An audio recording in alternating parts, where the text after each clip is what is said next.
Good morning students, welcome to the accountancy class. बेटे आज हमारा नेक्स्ट जो हम टॉपिक करेंगे दैट इज़ आउटस्टैंडिंग एक्सपेंसेस। बेटा आउटस्टैंडिंग एक्सपेंसेस का मतलब क्या होता है? Outstanding expenses means expenses due but not yet paid.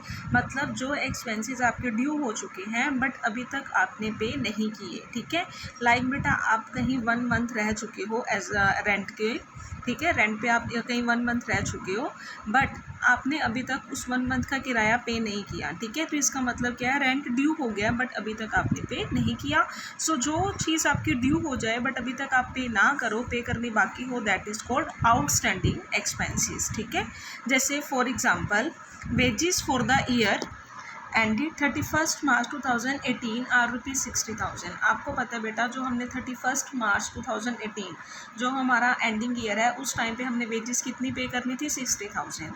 Out of this ₹5,000 for the month of March 2018 has been paid in April 2018। बेटा 60,000 पे करना था बट उसमें से 5,000 जो है जो कि हमने मार्च में पे करना था वो हमने कब पे किया? अप्रैल के अंदर।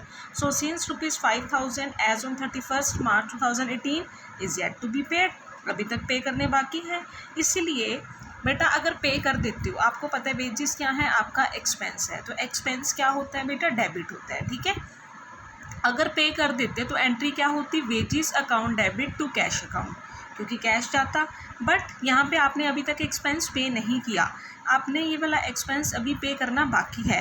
तो जो चीज़ अभी पे नहीं की, पे करनी बाकी है, तो वो आपकी लाइबिलिटी होती है।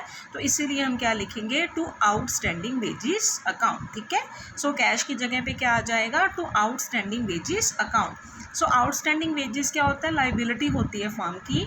अगर लाइबिलिटी इंक्रीज होती है तो वो ऑलवेज क्या होती है? क्रेडिट होती है, क्योंकि आपने वेजेस अभी पे नहीं किए थे ना, पे करने बाकी है। सो ये आपकी लाइबिलिटी है और लाइबिलिटी ऑलवेज क्या होगी? क्रेडिट होगी। ठीक है, नेक्स्ट नंबर पे देखिए बेटा, प्रीपेड और अनएक्सपायर्ड एक्सपेंसेस। प्रीपेड एक्सपेंसेस कौन से होते हैं बेटा?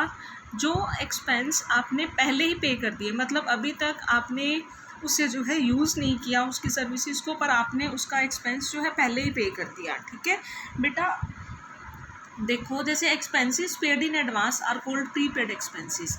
बेटा जब आप प्रीपेड एक्सपेंस आप पे करते हो, जैसे लाइबिलिटी है आपने अभी पे करनी थी, पे नहीं करी, वो आउटस्टैंडिंग थी, वो आपकी लाइबिलिटी है।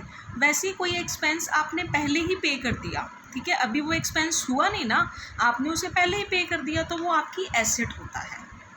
ठीक है, तो वो आपकी क्या होता है? एसेट होता है। ठीक है, जैसे on 1 July 2017 ₹12,000 was paid as insurance premium for the shop for the whole year. कहते हैं 12,000 आपने शॉप का पे किया।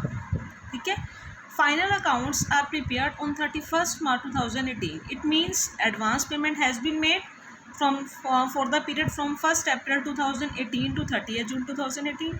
बेटा आपने 1 जुलाई तक का पे कर दिया, मतलब 1 अप्रैल से लेकर 30 जून तक का आपने एडवांस पे कर दिया। सो सिंस पेमेंट जो भी इस पीरियड की है 1 अप्रैल 2018 से लेकर 30 जून 2018 तक की, वो आपकी किससे रिलेट करती है? नेक्स्ट ईयर से।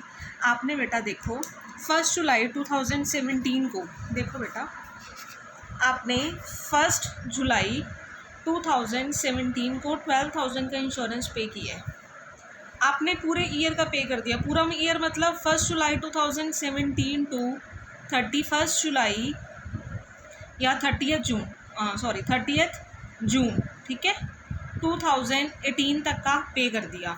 12,000 आपने पे कर दिया। ठीक है, डिवाइड बाय 12, तो 1,000 एवरी मंथ का आपने पे किया है।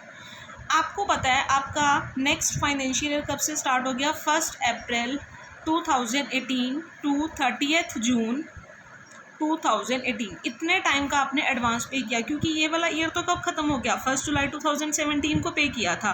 कब तक का पे किया था? 31 मार्च का। ठीक है ना, तो ये जो 3 मंथ्स का एक्स्ट्रा पे किया अप्रैल मई जून के, तो नेक्स्ट ईयर से रिलेट करता है, जो 1,000 इंटू 3 मंथ्स का, तो 3,000 तो बेटा आपने एडवांस पे कर दिया ना। तो जो चीज़ आपने एडवांस पे कर दी वो आपकी क्या होती है? प्रीपेड होती है, और जो चीज़ पहले पे कर दो वो आपकी एसेट होती है। ठीक है, तो आपने क्या हो गया, ये आपकी एसेट होगी। So prepaid expenses account debit to expenses account. Entry क्या होगी, प्रीपेड इंश्योरेंस, आपने इंश्योरेंस पे किया था, so prepaid insurance premium to insurance premium, ठीक है, 3000। नेक्स्ट नंबर पे एक्रूड इनकम और income earn but not due, मतलब इनकम जो है बेटा ड्यू हो चुकी है बट अभी तक आपको रिसीव नहीं हुई। लाइक आपने किसी से पैसे लेने थे, 1 मंथ से ऊपर हो गया, आपको अभी तक पेमेंट जो है वो रिसीव नहीं हुई, ठीक है। इंटरेस्ट लेना था, कमीशन लेना था, बट अभी तक आपको रिसीव नहीं हुआ, so that is called accrued income और income earn but not due, ठीक है। मतलब नॉट रिसीव्ड, यहाँ गलत है, नॉट रिसीव, ड्यू हो चुकी है बट अभी तक आपको रिसीव नहीं हुई, ठीक है। So the income which has been earn, income जो कि आप अर्न कर चुके हो बट अभी तक आपको रिसीव नहीं हुई, जो कि आपकी ड्यू नहीं है, ड्यू तो हो चुकी है ना, आपको उस चीज़ को क्या कहोगे, एक्रूड इनकम कहोगे। जैसे फॉर एग्जांपल इन्वेस्टमेंट के ऊपर इंटरेस्ट, ठीक है, आपको 31 मार्च 2018 को मिलना था, पर आपको कब मिला, 30 जून 2018 को, ठीक है। तो ये आपको 3 मंथ्स लेट मिला है ना, तो ये क्या हो गया बेटा, एक्रूड इनकम है। तो एक्रूड इनकम आपको अगर रिसीव होती है तो हम क्या करते हैं, cash account debit to income. अब रिसीव नहीं हुई तो हम क्या लिखेंगे, accrued income account debit to income. Income कोई भी हो सकती है, कमीशन है तो लिखेंगे accrued commission account debit to commission, interest है तो accrued interest account debit to interest, वो ऐसे आ जाएगा, ठीक है। सो ये आपकी एसेट होती है और एसेट जो है वो क्या होती है, ऑलवेज डेबिट होती है, ठीक है। नेक्स्ट है इनकम रिसीव्ड इन एडवांस। बेटा unearned income, income received in advance का मतलब होता है जो अभी तक आपने अर्न नहीं करी बट आपको रिसीव हो चुकी है। लाइक आपने किसी को कोई सर्विसेज देनी थी, अभी तक नहीं दी, पर उसने आपको पेमेंट पहले ही कर दी, तो इनकम आपको एडवांस में रिसीव होगी। तो जब तक बेटा आपकी इनकम अनअर्न्ड है ना, तब तक ये आपकी लाइबिलिटी होती है, और लाइबिलिटी ऑलवेज क्रेडिट होती है, ठीक है ना। So income received but not earn, that is against which sale of goods और services yet to be made, अभी तक गुड्स सेल नहीं करी या सर्विसेज नहीं दी पर आपको पेमेंट पहले ही रिसीव हो रही है, so that is called income received in advance. Like आपने किसी को बिल्डिंग जो है किराए पे दी 2,40,000 per annum, but during the year आपको 3 लाख रुपीज़ जो हैं रिसीव हो गए। किराया कितना बनता था, 2,40,000, आपको मिल कितने रहे, 3 लाख, तो 60,000 आपको एडवांस में रिसीव हो गया ना, that is called income received in advance. और जब तक ये अनअर्न्ड है ना, तब तक ये आपकी क्या होती है, लाइबिलिटी होती है, ठीक है। So rent account debit to rent received in advance account, और लाइबिलिटी ऑलवेज क्रेडिट होती है, ठीक है। नेक्स्ट है डेप्रिसिएशन। डेप्रिसिएशन का मतलब होता है आप बेटा अपनी एसेट्स को लगातार यूज़ करते हो। एसेट्स मीन्स आप अपना व्हीकल, लैंड को, बिल्डिंग को, प्लांट एंड मशीनरी को, सॉरी लैंड नहीं आती, लैंड के ऊपर डेप्रिसिएशन नहीं लगती क्योंकि बेटा वो खाली ज़मीन होती है, वो खाली ज़मीन क्या घिसेगी, ठीक है। सो बिल्डिंग है, प्लांट एंड मशीनरी है, जब आप उसे डेली यूज़ करते हो तो उसके अंदर जो भी टूट फूट होती है, जो भी उसके अंदर मतलब ग्रेजुअल डिक्रीज आता है उसकी वैल्यू में, दैट इज़ कॉल्ड डेप्रिसिएशन, ठीक है। सो डेप्रिसिएशन बेटा आपका नॉन कैश एक्सपेंस है। नॉन कैश एक्सपेंस कैसे होता है, क्योंकि आपकी एसेट की वैल्यू कम हो रही है बट उसके लिए आपको किसी को पेमेंट तो नहीं करनी पड़ रही ना, तो ये आपका नॉन कैश एक्सपेंस है। सो डेप्रिसिएशन आपका एक्सपेंस होता है, एक्सपेंस ऑलवेज क्या होता है, डेबिट होता है। तो एंट्री क्या होगी, डेप्रिसिएशन अकाउंट डेबिट टू जिसके ऊपर लगाई गई है, बिल्डिंग पे है तो टू बिल्डिंग, प्लांट पे है तो टू प्लांट, मशीनरी पे है तो टू मशीनरी, फर्नीचर है तो टू फर्नीचर, जिस पे भी लगाई जाएगी बेटा ये फिक्स्ड एसेट्स पे लगती है, ठीक है।